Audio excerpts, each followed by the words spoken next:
প্রেম কি সুন্দর, তাই না? কেউ ধ্বংস হয়, আবার কেউ সুন্দর একটা জীবন ফিরে পায়। ভালোবাসার এই অদ্ভুত খেলা একটা জীবনকে শেষ করতে পারে, আবার সুন্দরভাবে গড়ে তুলতে পারে। প্রতিটা চোখের পানি বলে দেয় কারো মায়া কতটা ভয়ঙ্কর। সবাই ভালোবাসতে জানে, কিন্তু মায়ায় পড়ে ভেতর ভেতর শেষ হতে কতজন পারে?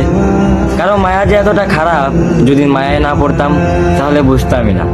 ভালোবাসার মানুষকে নিয়ে বেঁচে থাকার কথা ছিল, কিন্তু তার হয়ে ওঠেনি, বরং তার স্মৃতি নিয়ে বেঁচে থাকতে হচ্ছে। প্রতিটা রাত এমন ভাবে কেটে যাচ্ছে যে মাঝরাতে তার কথা ভেবে দম বন্ধ হয়ে যায়।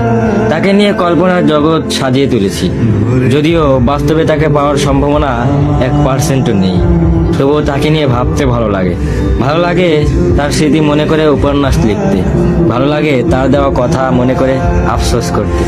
তার সবকিছু ভালো লাগলেও তার আমাকে ভালো লাগতো না। সে তো ভালোবাসা নিতে জানতো, কিন্তু সে কখনোই ভালোবাসা দিতে জানতো না।